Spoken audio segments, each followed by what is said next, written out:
This is Reframe, the podcast from the College of Education, Health, and Society on the campus of Miami University.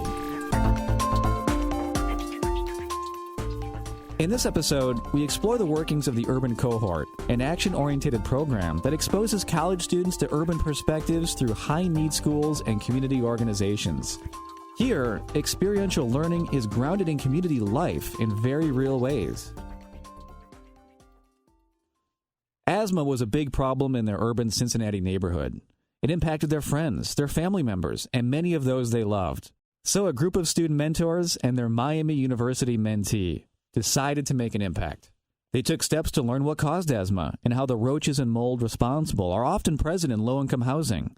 They cross-referenced citywide asthma rates with area zip codes to identify correlations between asthma, poverty, and disproportionately affected minorities. They even combed through lease agreements and wrote scripts which were used to interview and urge leasing agencies to fix inferior housing conditions. Then they developed informational booklets to distribute at an outdoor health fair and encouraged local residents to even put their rent payments in escrow if housing conditions were not improved.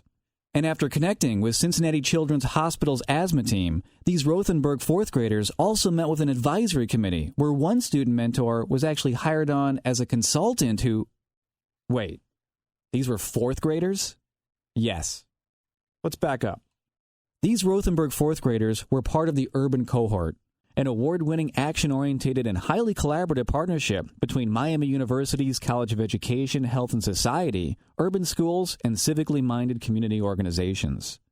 Today, the program operates primarily in Cincinnati's Over-The-Rhine neighborhood, where issues such as poverty, inequality, race, and gentrification are all present, and where the participants gain a first-hand look at the lives and lived experiences that often diverge greatly from their own. The cohort was originally designed to prepare students to teach in urban areas, and teacher education majors are still highly involved, but the critical awareness that the Urban Cohort offers is now starting to attract attention from students across all majors. The Miami students who participate don't just learn about various social problems affecting marginalized areas, they literally become part of the community. According to Dr. Tammy Schwartz, the Urban Cohort Director, the genuinely immersive experience is fundamentally grounded in the day-to-day challenges that real residents face. If you ask a lot of folks what is really important to teaching, and I say it's the capital R, it's relationships. And you can't do that when you're not in the space, when your body is not next to the person with whom you need to be building a relationship, when your body is not in the space of the neighborhood, walking the sidewalks that the children who go to school in that neighborhood use, or being in those places where families have to connect to services or the grocery store. The program unfolds over a 3-year timeline and features 4 components: a preparatory course, experiential learning, reflection, and a culminating course. And throughout it, college students will also work directly with longtime residents and professional program collaborators, and many will eventually live and work in the neighborhood too. During the first year, the preparatory course is grounded in systemic injustice. Here the students will deconstruct their own personal perspectives and learn how many social systems are created to benefit some people, but not others.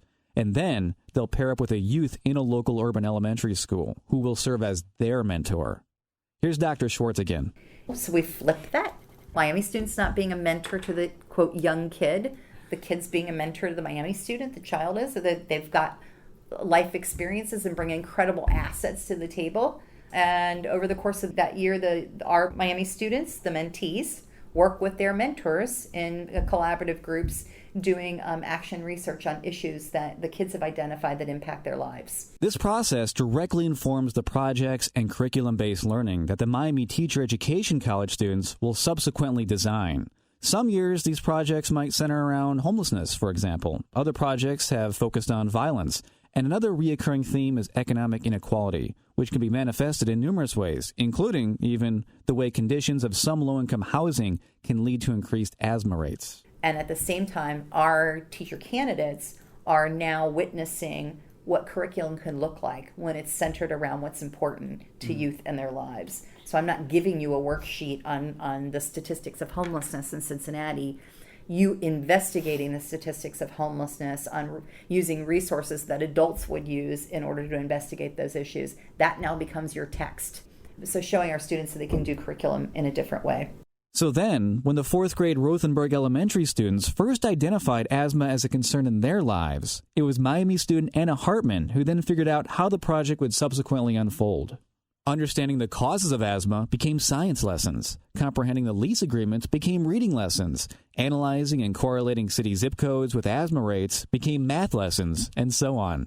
This process is key, and it's crucial to the learning and development of everyone involved. For the college students like Hartman, it opens their eyes to the many underlying and often hidden systemic problems that can perpetuate cycles of injustice and inequality.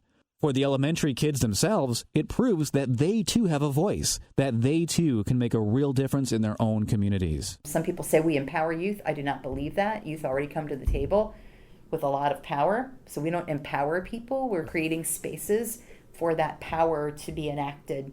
While the Urban Cohort may still currently work with primarily teacher education college students, it's quickly becoming far more interdisciplinary, which is actually more in line with the program's overall and original mission. In fact, one of Schwartz's longtime program collaborators was Tom Dutton, the founder of Miami's OTR-based Center for Community Engagement and a Miami professor of architecture. And people would ask, how does an architect person get connected up with a teacher education person? You know, that was always like, huh? And Tom and I would have these conversations, and it was like, he said to me one time, he goes, Tammy, I really care about helping to develop a really good architect. But more importantly, I care about helping to develop really great human beings who care about those whose voices are not often heard in our society. And I'm like, that's exactly how I feel about teachers. So throughout their tenure in the program, Miami students will go through what Schwartz calls deep heart work. And it's the type of work that can imbue a learning experience and potentially even entire future careers with more purpose and meaning, which is actually becoming more and more attractive to students across most majors today. According to a recent study from UCLA titled The American Freshman, most incoming freshmen are primed to find greater meaning from the subjects they study, and they also want to give back in some way. They're driven toward something that would, they might not use the term social justice, but something that would, give meaning to this kind of more academic or professional exercise that they're engaging in. So I don't think Miami students are any different than university students nationwide in that regard. That's Sarah Williams, Miami University adjunct instructor and Emory University PhD candidate, who also works alongside Schwartz within the program. And she says that Miami students also harbor this desire to give back and do meaningful work. They're not any different than the other students highlighted in the UCLA study. So the idea then is to help develop students who are community-based practitioners, to facilitate this transformation. And it's not just for those who want to become teachers. Regardless of major, it's about developing socially conscious individuals across all fields and professions. So developing community accountants and community graphic designers who don't see their work in a silo, but see it as rippling out and impacting the ecosystem, the community in which they're situated. Yeah, well said, well said. Because of Tom Dutton's original influence, the majority of these interdisciplinary participants so far have had an architectural background.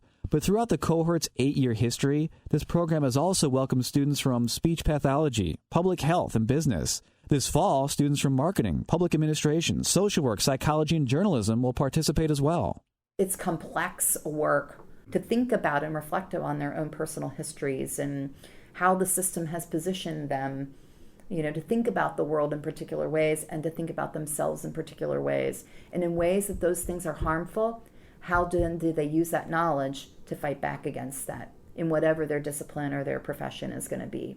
And Schwartz only expects this growing interdisciplinary interest to expand, especially as more students realize that the Urban Cohort opens the door to more meaningful and productive conversations around race, class, around privilege and power, and it provides the opportunity to take real action as a result.